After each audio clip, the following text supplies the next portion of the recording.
Good afternoon, everyone, and welcome to this edition of Entrepreneurship Matters. This is a conversation that we've been having, chat 29 weeks with entrepreneurs from our region and our city. And today is no different. We started this 29 weeks ago, really at the urging of one of our amazing youth members at Johns Hopkins, Camry Moses, who thought it would be inspiring to hear the story of entrepreneurship through the mouths of those who are in entrepreneurship. And today is no different. What we know is that it takes undiluted passion, multiple failures, a lot of grit, and a long-term commitment to make it happen. Today, we are talking with two entrepreneurs in the skincare business. Kellie Martin and Samantha Illis are here with us today. I'm going to give a brief introduction of them because they have a story to tell about their entrepreneurship journey, and you do not want to miss it. So let me start with Kellie. Kellie is the founder of Earth Element Soap Works. It was founded on a key principle. Note this down, that natural beauty should be a source of confidence. She created a line of products. You're going to get to see them and hopefully buy them, focusing on safe, non-toxic, and highly effective natural ingredients that provide positive results you can see and feel. We're going to go through her journey of how did she come to go from having a skincare product to creating a product and a whole line.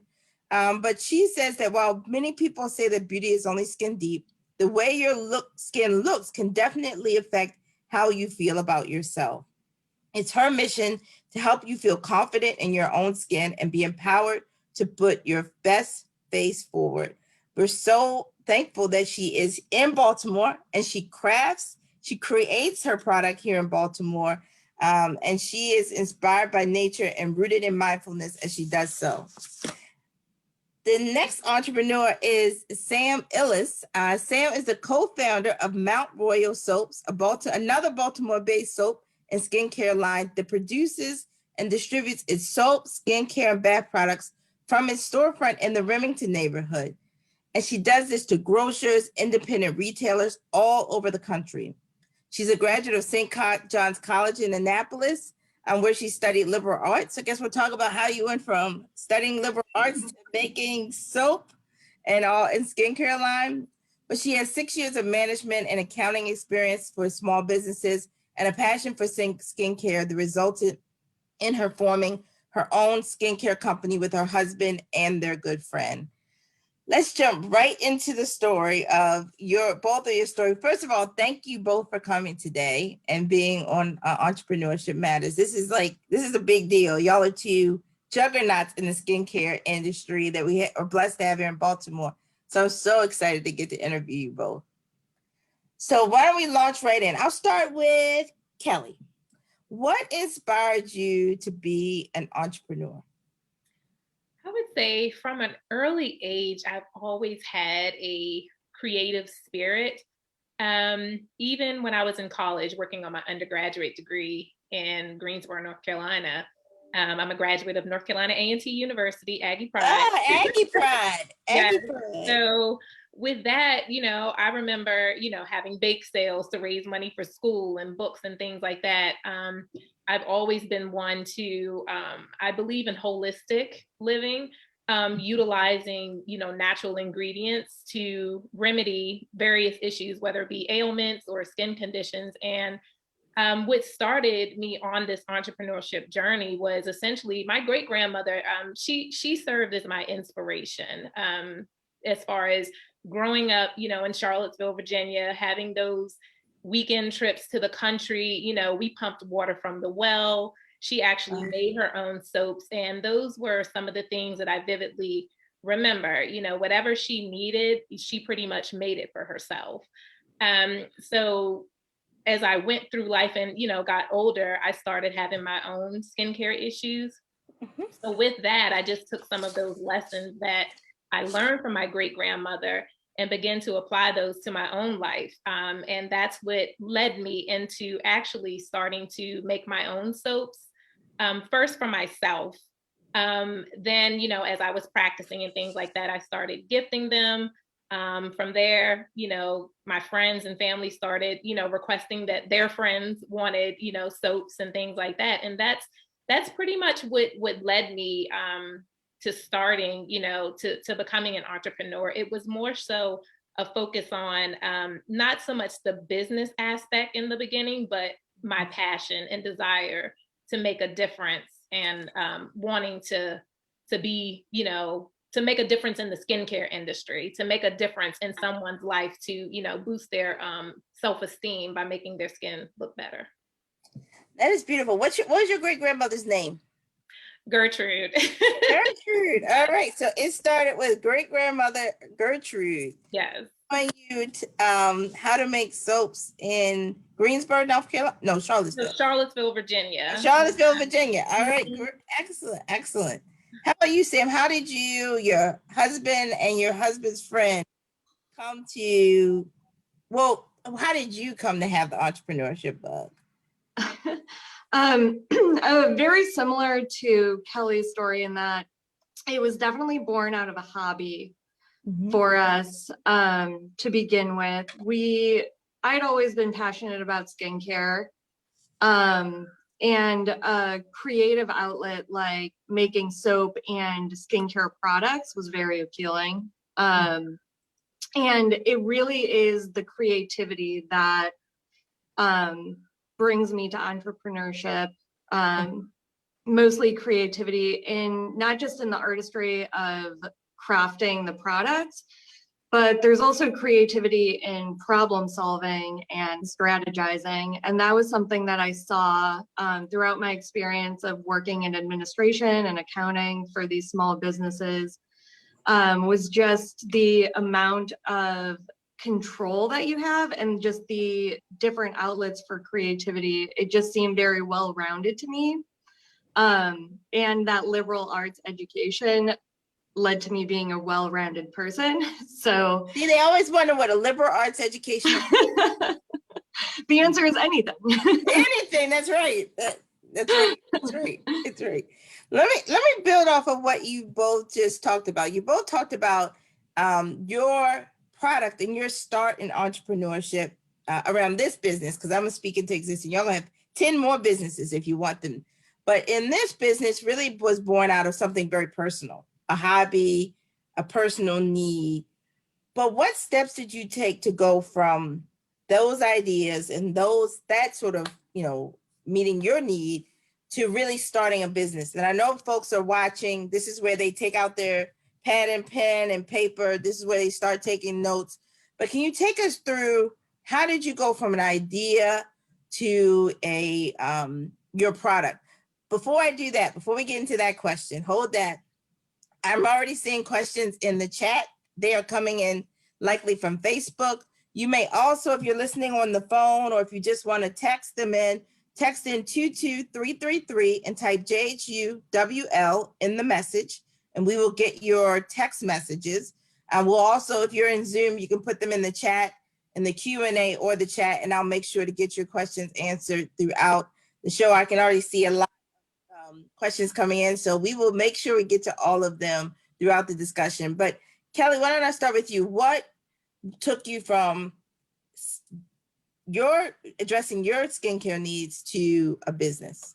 So for me personally, once I started to see, an interest built in my products from the family and friends that I was gifting my soaps and skincare products to, for myself, in order to take that idea, I like to start with things that I like, but also I like to get feedback, from potential customers. What are some of their needs? And from that, research, like I spent countless hours researching product ingredients, knowing what they did, not necessarily being overwhelmed with thinking that I had to be a dermatologist to get into, to get into this field, but essentially it was, learning all that I possibly could. And I'm still learning about different products and ingredients. It's ever evolving. So that for me was the first step. I can create a product based on my need, but it's, primarily understanding the needs that my products will be for. And once I have that, essentially, testing products and things like that, getting a solid formulation. And from there, testing the market again, and definitely having a business plan established, just to outline what your goals are. Where do you see yourself in 5 years? That's definite. So for me personally, those were all of the things outside of making sure, checking with your state and local laws and regulations about, packaging and labeling, getting your business established and registered within your state. For myself, I had started this when I was living in Charlotte, North Carolina, back in 1998, actually. I've, since then I've moved north, and I transitioned myself into Baltimore, Maryland in 2016. So in between that time, I was, focused on schooling, and I had finished my undergrad and graduate degree. So in 2016 is when I established the business here in Baltimore, in Maryland. So there were plenty of things that, even reestablishing yourself in a different location that you have to do, as far as re-registering your business. What I'm going through now is actually something that I didn't, really take into account when I first started the business, but just understanding trademarks and trademarking your logos and your business name, and finding a good attorney to work with. All of those are vital keys. But I'll tell the listeners, just like, my legal advice told me, know when you're in that proper place within your business to be able to venture out and begin looking at trademarking. When you're just starting your business, it's, a lot of people, start their businesses and work on trademarking and patents and things like that, which may be necessary. But for myself, I didn't start with trademarks. I start with, focusing on solidifying a good product and expanding my line, upon that good product. I didn't want to overwhelm myself with so many products in my line. I just wanted to be good at one thing and then expand from there. Absolutely. Let me, I took down notes, 10 steps to starting your business. You probably didn't realize I was that's why I look down sometimes. I'm taking notes, making sure I keep notes for folks. First you saw there was an interest in your product. Yes. By your friends and family. Many people talk about the friends and family sort of test case for their business. Then you started getting feedback. You then went to research products, ingredients, learning as much as you could about your industry. Fourth, you started testing your products. Fifth, you made a solid formulation of your product. And I don't know if this is the sixth step, but you then developed your business plan. So that may have come at some other point, but that was certainly a part of your business development. You then talked about understanding the state and local laws. We've had a number of product businesses on here, packaging and labeling, understand the registration for your business, and then getting to the point where you are thinking about your trademarks, your other protection of your business as you move forward. But excellent steps that you just helped others to understand you went through. How about you, Sam? How did you all go from your hobby to a business that is distributing all over? Well, I feel a lot of businesses, like you said, get started the same way, feedback from friends and family. And in terms of formulating a product and coming up with an idea, there is a lot of trial and error involved, at least for us. And like Kellie said, feedback and listening to it is very, very important. Being on the ground for a creator, somebody who makes their product, and being at the markets, like at the farmers markets, at the craft fairs, talking to people and understanding what they want is a great start. In our case, the way we started our business was very, very slow. It began as just a side hustle. We all had full-time jobs. We were doing it in the evenings and on weekends.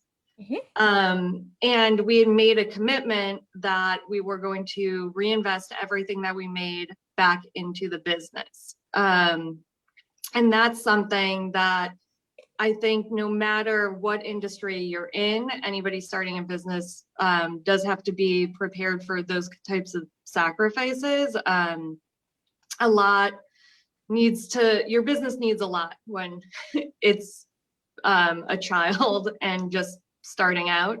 It is, however, the way we did it, a very slow way to do it. We were doing that for about 4 years until we made the big leap and opened a store. And that was the first, we quit our jobs and we started working full time at the store. And that's what we feel like it was our entrepreneurial risk. Like that was the big risk that we took.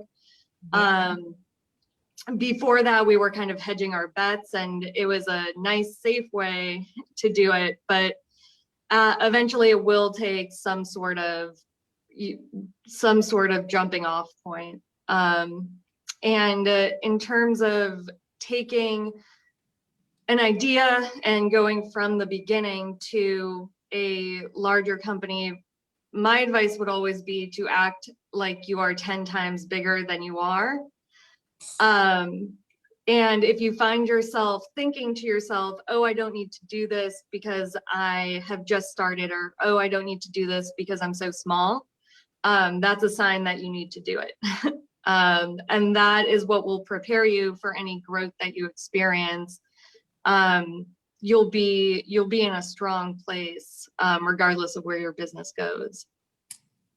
I mean, excellent points. That last thing you said was a quotable. I know that the team that's on Facebook, they are probably taking quotes from you, but act like you are 10 times bigger than you are and make decisions in that way. So wise. Talked about, let me give your steps. I think I have eight steps for you. So you talked about that friends and family survey, the trial and error of your business. So, going through product development, sort of a process of refinement of the product. Being at the market, Baltimore has a unique opportunity for people to be at the market, the owners to be at the market, to hear from consumers directly. You took in that feedback. What were people saying? How are you going to adapt?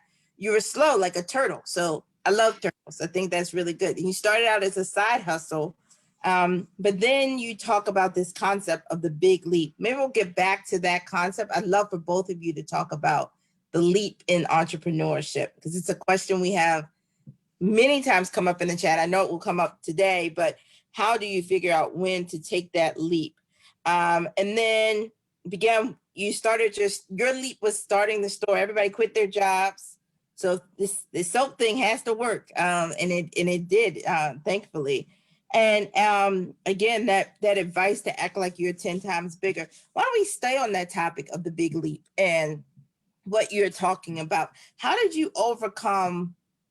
I know there probably were people saying, y'all are quitting your jobs to do what? And Kellie, the same with you. You are quitting your job and you're doing what? You're starting a business?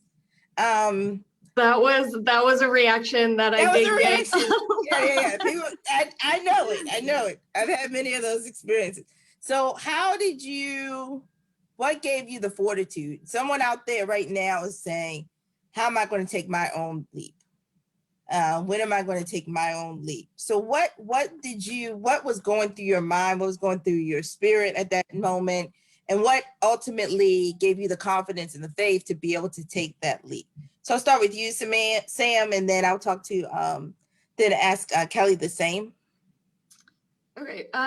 Well, for us, in my experience, at least, I get this question a lot, which is, how did you know? What was the moment that you knew it was going to work?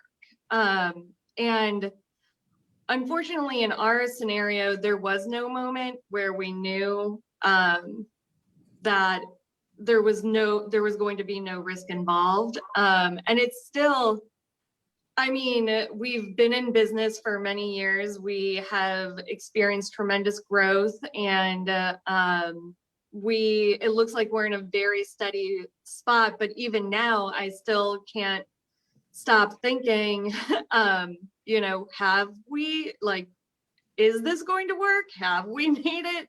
So that doubt is, and again, I can only speak from my experience, but it is always there. And in our scenario of starting the store, it reached a point where there wasn't going to be a moment where we weren't going to be able to make it a sustainable business unless we took that leap. So Yeah. There was no moment. We found a good listening to feedback from people and hearing that everybody would ask if we had a store. Everybody showed interest in it. And it got to the point where we were like, in order to have the type of volume to support us working full time at this business, we have to work full time at this business. Sure. So there, in our experience, there is a risk involved, and I would say just listen to your instincts. I mean, that's really what it came down to, was instinctually, we all felt like this was the best opportunity that we were going to have, and it was kind of a now or never type of feeling. Yeah.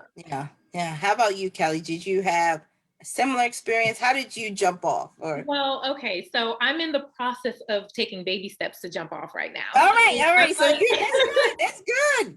So unlike Sam, I have not quit my job. These are both, my full-time job, and like, these are both my babies. But the risk that I took as of September was stepping outside of myself and taking a chance or taking a risk on myself to obtain my first production space. So my first dedicated space, that I'm using to produce my products that, are not in the home. They're, I have my own dedicated space now. So, when I was going through my journey, that's huge. That's huge, Kellie. It was. I mean, it was definitely scary because you don't know what to expect. You now have more, more responsibility that falls on your shoulders. Now you have to pay for commercial space. You can now allocate more funds for, additional supplies and things like that goes into your space. And it provides you and equips you with, the capability of reaching, more customers and things of that nature.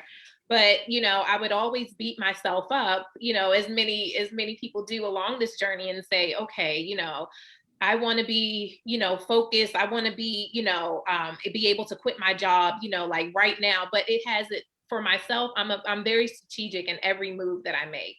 And I want to, have faith in the journey that I'm on. And so right now, I have not made that decision to leave my 9-to-5 job. I know that in order for me to grow, as Sam stated, in order for you to get to that next level, I'm already looking at that decision now and facing that decision and saying, okay, if this is something that, you want to do, and the passion for me is there every day, I know that that's the next decision that I'm going to have to make. But, as Sam stated, you make these decisions not on impulse, but I listen to my intuition. And I just the same way as I knew that it was time for me to take a chance on myself, because if you don't take the chance on yourself, who else will? I mean, you're reaching for your dreams. You're trying to, make a better life for your family, for your children, and set an example for those that come after you. So that was a big step for me to take, to be able to get my production space. And by me taking that risk and taking a chance on myself, I've been able to see, great gains even since September. So if that kind of gave me the confidence that I needed, it's like, okay, well, the next step, things can only get better. So it's definitely scary to know that you don't have some of those comforts. You may not have your insurance and all of those cushion advantages that you may have with a 9-to-5, but it's something, that we all have to face at one point in time, that we're going to have to make that decision, and mine is coming. No, absolutely, absolutely. It sounds like both of you, it's a journey, right? It's not a destination, it's a process. What both of you have illustrated in your comments.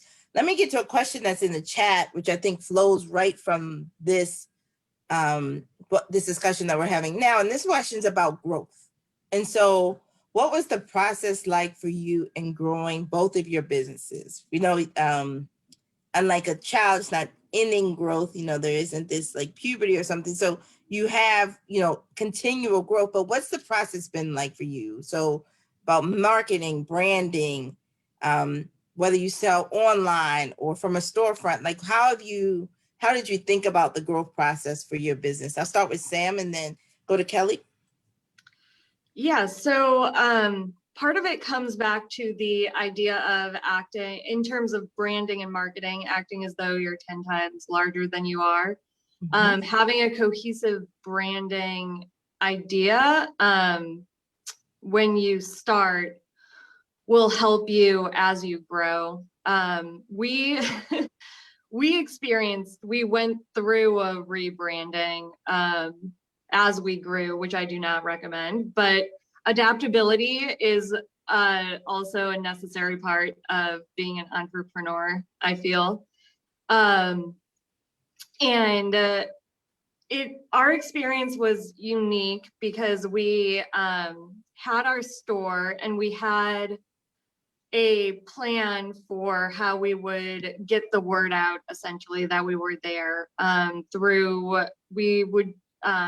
we did every local event that we could to spread the word that we had a store and we were here. And we did a little bit of local advertising too. Social media was a big one. But our growth really came from our liquid soap and sanitizer during the pandemic. Really? Yeah, so I know that might not be very helpful because this was a very specific type of event that happened that was a jumping off point for us. But it was, we were making liquid soap and sanitizer. And then as the shortages were happening, we were the only ones that had it. A lot of the shortages were due to supply chain issues from people who were getting their liquid soap and sanitizer from other countries or relying on packaging from other countries. So because we were local, we remained, because we were local, we had local sources for our ingredients. We were able to continue to produce. But in terms of growth, I would say always to have a plan. That would be a very necessary component. No, I know. I know that you supplied many of our hospitals and our institutions with soap, including Hopkins during COVID. So absolutely, I can say that we always try to buy local, but the pandemic has even more heightened that desire. But you spot on in terms of how people grow and how your business grows. How about you, Kellie? What's been your process for growing? So for myself, I'll just take it from the infancy stages of product, development, as far as growing my product and growing, the brand, if you will.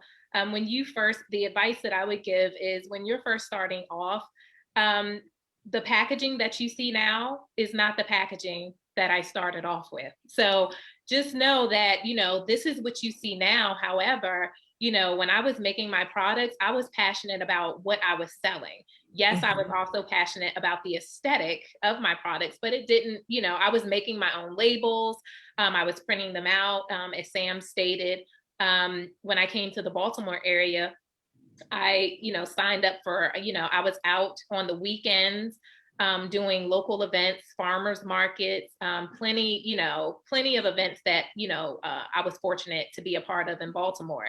And the maker community is huge here. So I'm really, big on when you're doing these events, collaboration goes hand in hand with growth.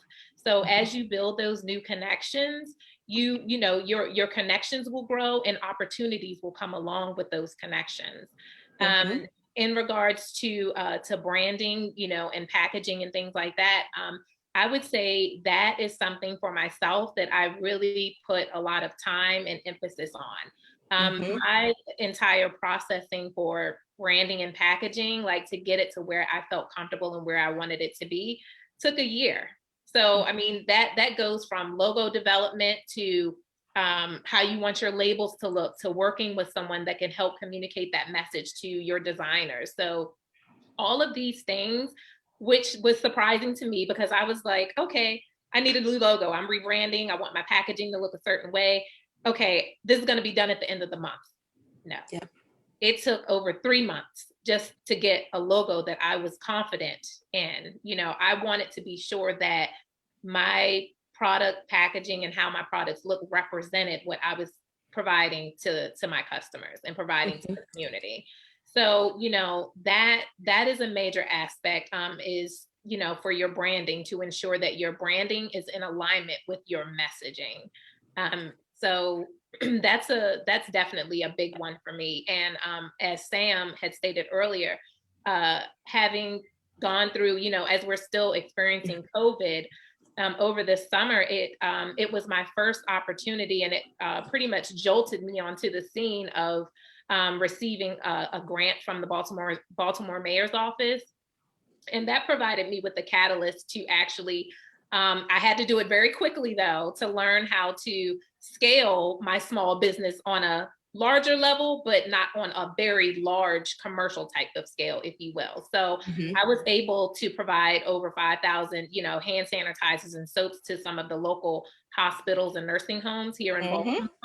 And so for me, that provided me with a great opportunity to learn, okay, well, I was like, okay, I can't fill these bottles by hand. Let me see, and do the research. What type of piston machines do I need so I can, scale production? And, all of these things you will learn.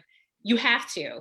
It's like you're almost, you won't know everything. So a lot of this stuff you're thrusted into it, but because that passion is there, it provides you with the fuel that you need to keep going and continuing to learn and figure out what it is that you need in order to be successful. So, having gone through that experience this summer, it pretty much put me in a position. So I'm already thinking, like Sam said, you have to think 10 steps ahead.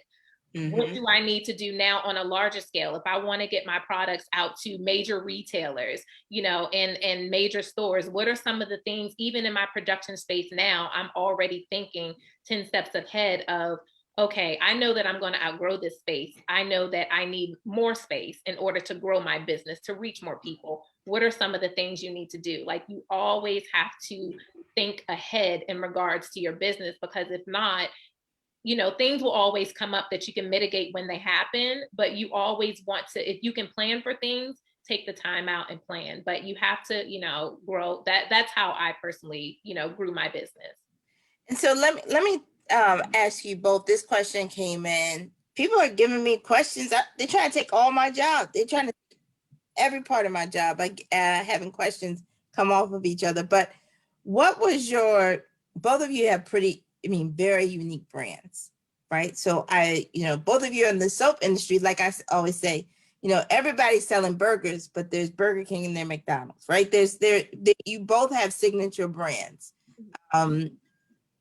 What was the creative process that you went through to make your brands unique?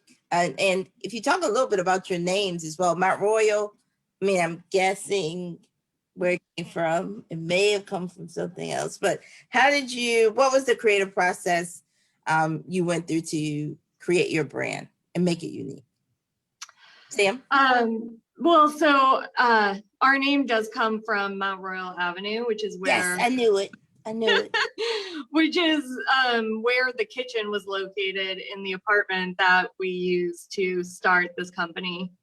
And our brand started out, I do all of the label design, and helped us in the beginning because it was a very useful skill that we didn't have to outsource. But I am by no means a professional designer, which is why we went through a slight rebranding.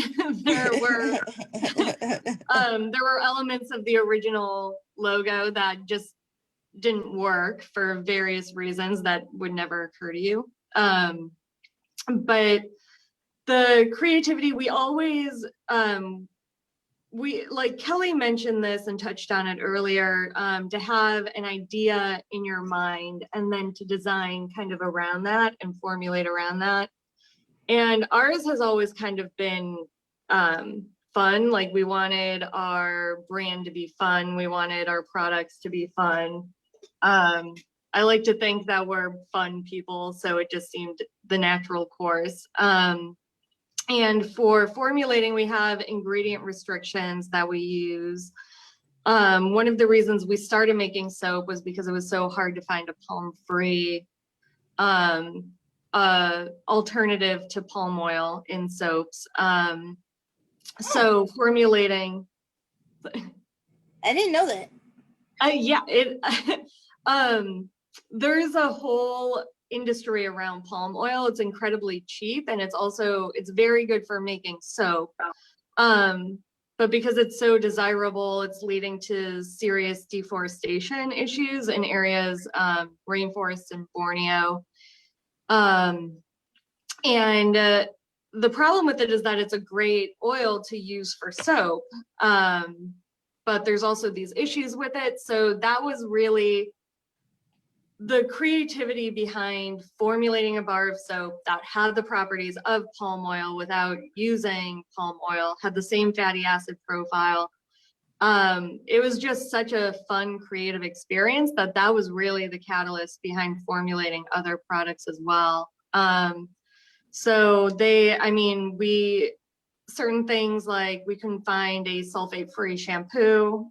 So we would really just identify areas that where products were lacking, like a silicone-free conditioner was another one, and silicone-free body lotions. Don't give up all your products. We're going to do some product testing on this episode. So there's going to be a foamy time we're going to have in a minute. Don't give them all up. Don't give them all up. Okay, yeah. So it's just to create a brand that feels natural to you. That is a part of your personality. And in doing that, everything will be cohesive. Everything will feel natural. And like the customers can see that. They notice, and they notice authenticity. Yeah. Absolutely.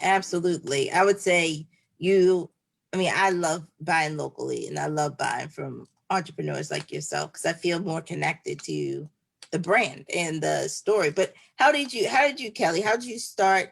How did you create your brand? And y'all are getting so much love in the comments. I'm going to shout out everybody that's loving you in the comments. Don't worry. I'm going to shout out your products that you're listing. So don't worry. I'm going to get to all of them in just a minute. But Kellie, how did you come up with creating your own unique brand?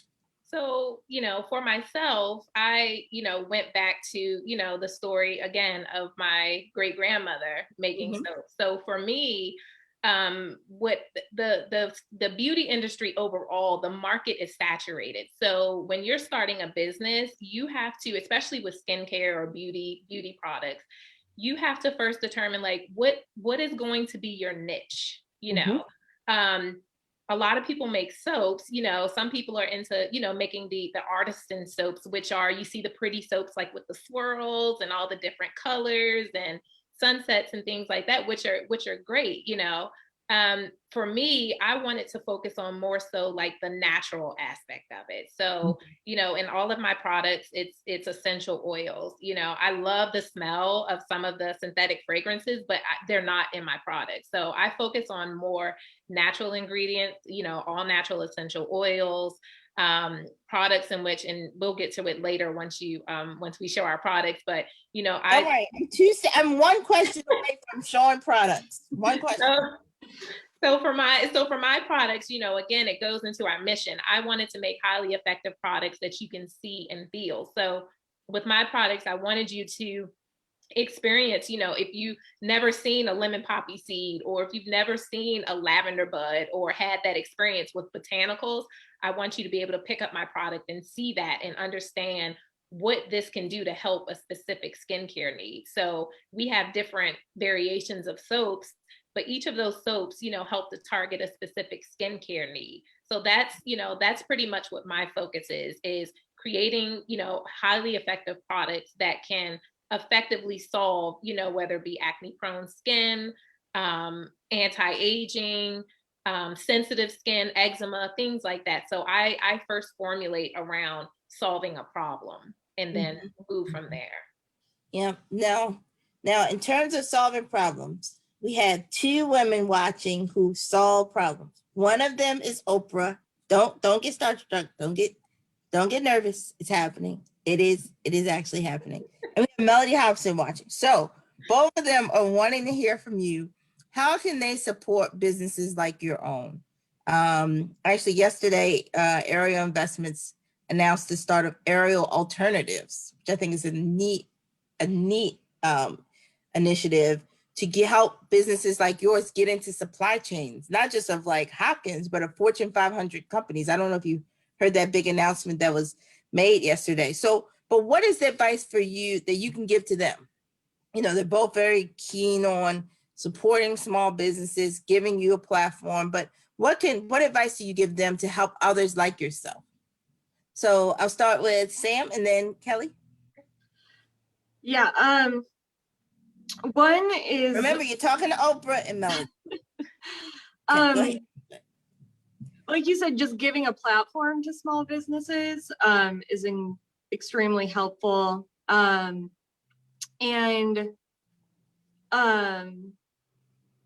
Yeah, it doesn't have to be through purchasing the items, but really amplifying the awareness of them. A lot of small businesses, what is hard for them to do is branch out outside of the local sphere. So giving a greater platform to them, I think would really help. Excellent. Kellie, what would you say?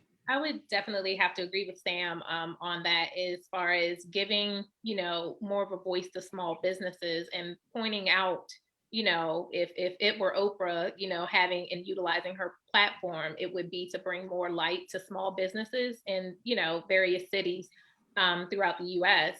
And, you know, one of the issues that a lot of small businesses face nowadays is financial funding and setbacks and things like that. So having someone of influence, you know, speak life into your brand and your products, and just, you know, now with COVID and people doing more shopping online and having more, it seems as though now that we've gone through COVID, there are a lot of people using, you know, the internet to search for new brands and things of that nature. So definitely, you know, shining a light on how small businesses, you know, how we can support each other within our own communities when you shop local.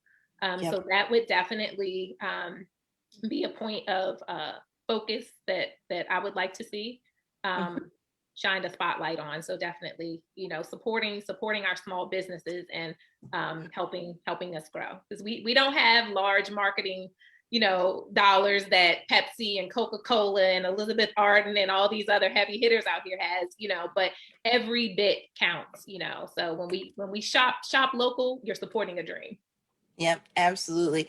All right, we're going to get to your products. I promised that was my last question before we got to your products. So Sam, Kellie, pull out your products. Okay. Everybody wants to see them. And while you do that, I'm going to give you all the shout outs so people can know what people are talking about. So people, first of all, everyone says they love both of your products. Kellie, people said they love the charcoal and orange and charcoal. Yep, the bergamot soaps. I think I'm pronouncing that correctly. Yes. I did? Oh, great. That's Yes. good. All right. And they talked about your products, Sam.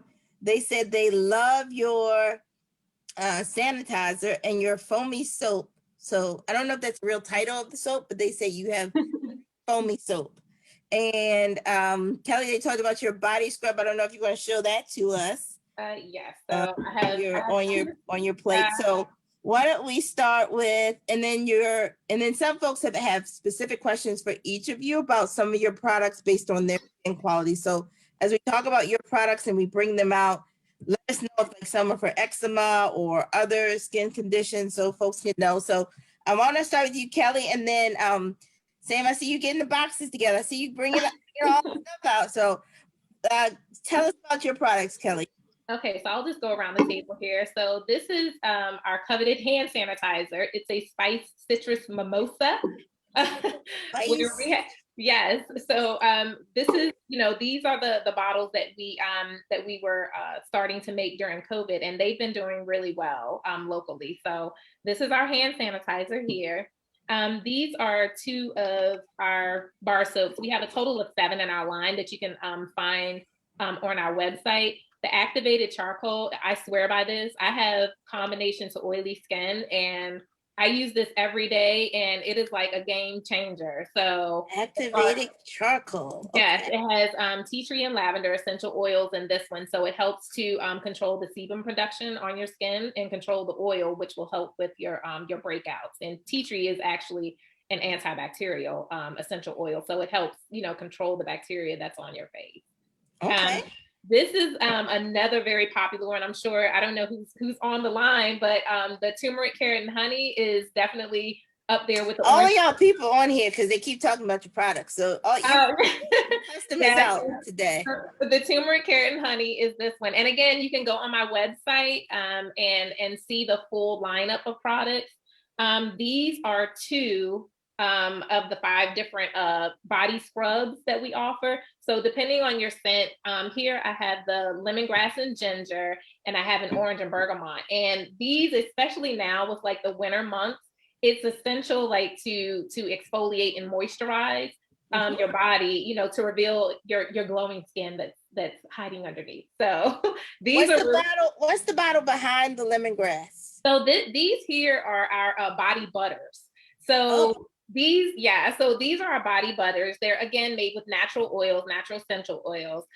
Shea butter is our signature ingredient that we like to carry across many of our products. So it's very moisturizing and packed with good fatty acids. So this and what's the tall bottle? The tall bottle right there. This one here, we just recently came out with these not too long ago, over the summer. These are our soaking salts or bath salts. So I know in the picture that the audience can see, we have a clary sage and jasmine soaking salt that comes in our gift boxes that we offer. We also sell an individual, which is my favorite. This one is the neroli and jasmine bath salt that you can find on there. So it has Himalayan sea salts, Dead Sea salts, and Dead Sea salts in here that can actually, and essential oils that can help with tired, achy muscles. So like when you're taking a bath, and things like that, just take a handful, put it in the bath, and relax. Yeah, so you were saying that trying to get them in their cart right now. So yes. So it's these are the neroli and jasmine, and if you're looking for you also get a clary sage and jasmine soaking salt in any of the gift sets that we offer as well.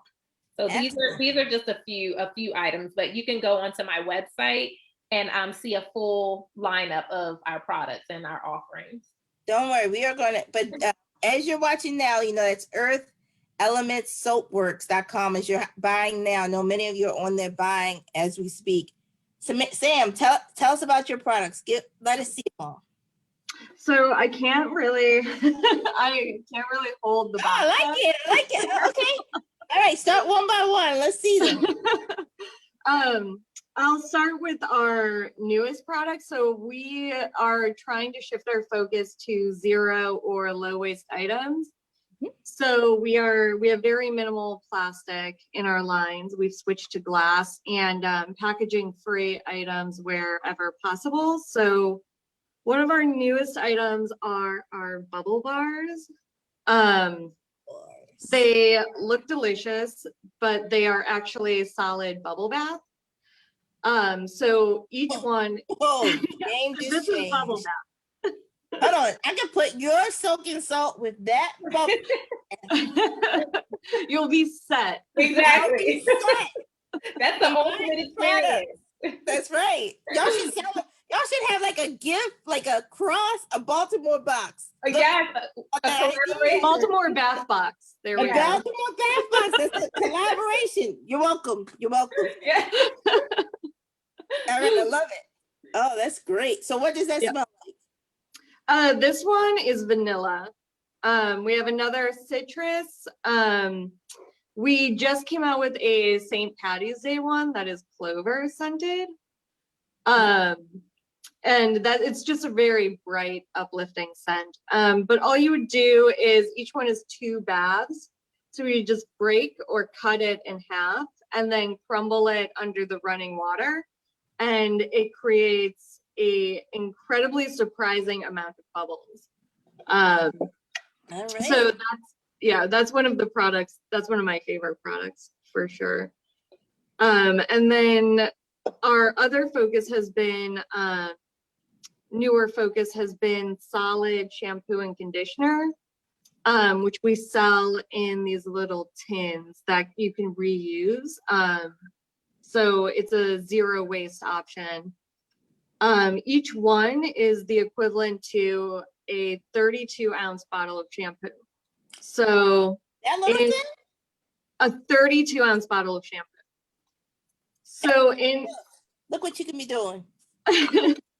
in a 32-ounce bottle of shampoo, this is all of the shampoo that's in there. The rest is water. So what we do is we take the shampoo parts and we smash them together into a puck. So that's similar. I mean, you would use it just like a bar of soap. You would get it wet, rub it on your hair, and just a few swipes is all it takes. And you can just work it up into a lather. And it's the same idea behind our solid conditioner. Each one is also, it's a little less than a 32-ounce bottle of conditioner. But this one's even more surprising. That's all of the conditioner in a 32-ounce. But it's the same idea. You would get it wet, rub it on your hair. We have 4 different types of conditioner and 5 different types of shampoo, for hair types ranging from fine hair to frizzy hair, dry hair, and curly hair. And this is probably one of my favorite products.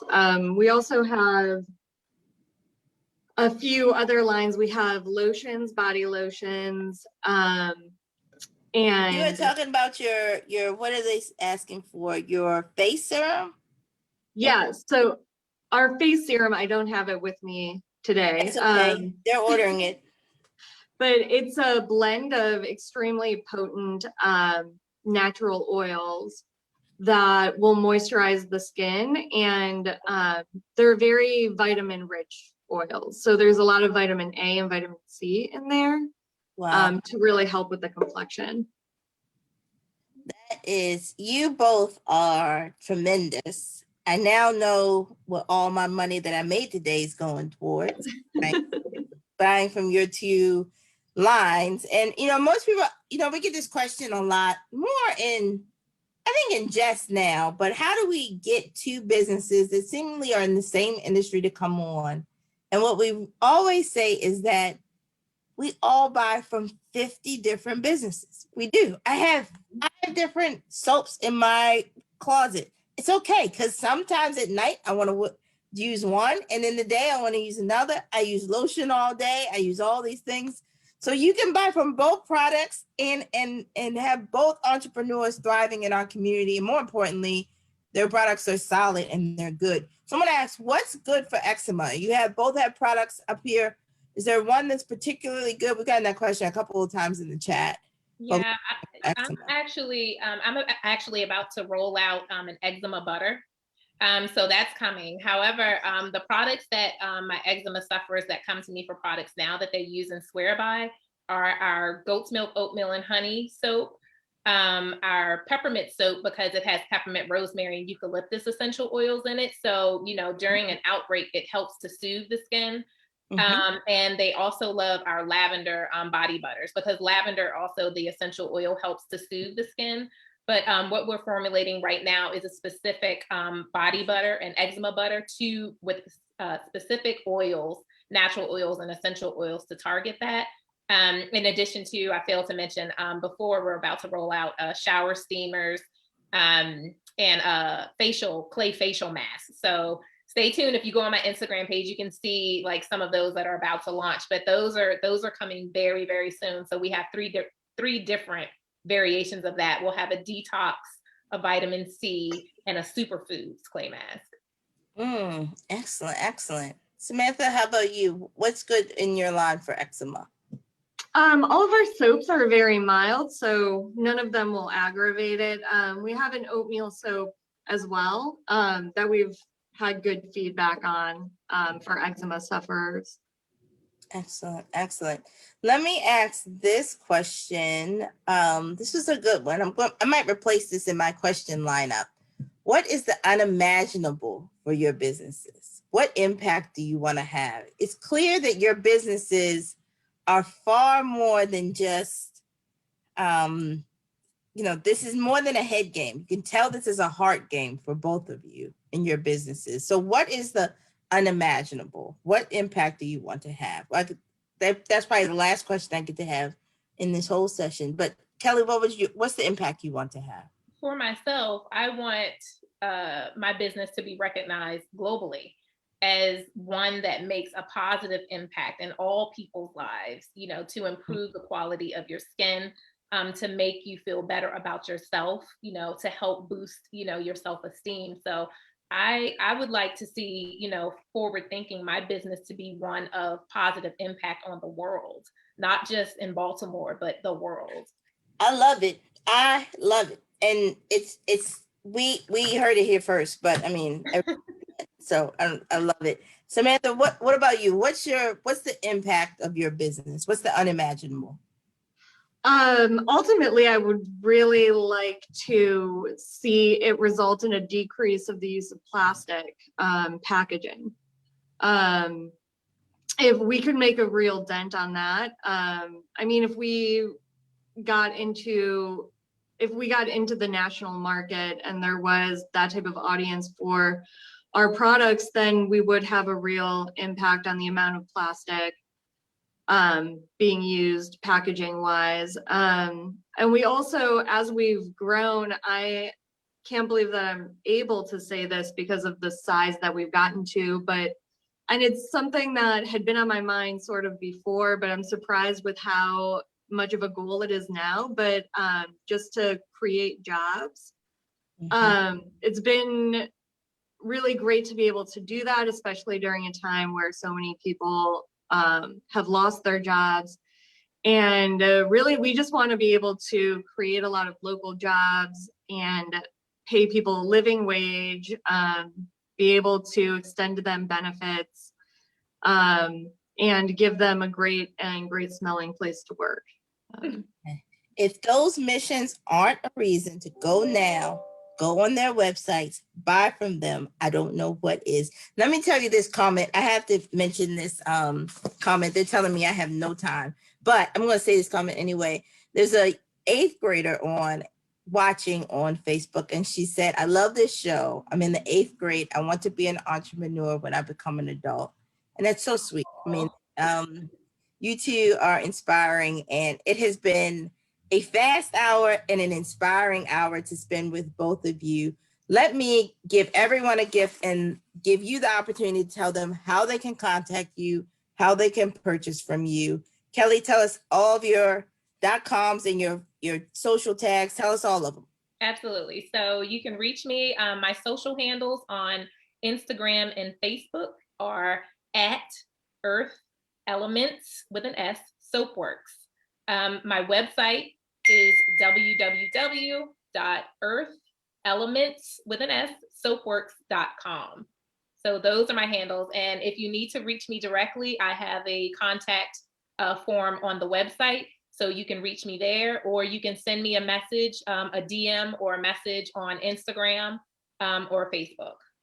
Excellent. Samantha, how can we buy Mount Royal soaps? So our website is mountroyalsoaps.com, and we have all of our products available there. We can ship or we do local pickup. Unfortunately, due to the pandemic, our storefront is closed for browsing, but you can order online and pick up at the store. Our Instagram is mtroyalsoaps.com, and we're also on Facebook and TikTok now with the same handle. I love it. I love it. Excellent. Thank you both so much. Let me make a couple of announcements and then I'm off. We'll be returning on next Thursday at 1 o'clock with 2 energy efficiency entrepreneurs. Crystal Hansley with We Solar Energy and Jason Swartzberg with Maryland Energy Advisors. You don't want to miss. It's going to be an electrifying, I'm going to be making energy jokes that whole time, session of Entrepreneurship Matters. Please follow us on JH Connects on Instagram, Twitter, and Facebook. Email us feedback, jhconnects@jhu.edu. Want to thank our partners, Johns Hopkins University, Johns Hopkins Health System, Hopkins Local, the Mayor's Office of Small Minority and Women Business, the Warnock Foundation, Goldman Sachs 10,000 Small Business, and Bloomberg Philanthropies. Thank you, everyone. Thanks so much, Samantha. Thank you so much, Kelly. We really appreciate it. Thank you for having me. Oh, our pleasure. Our pleasure.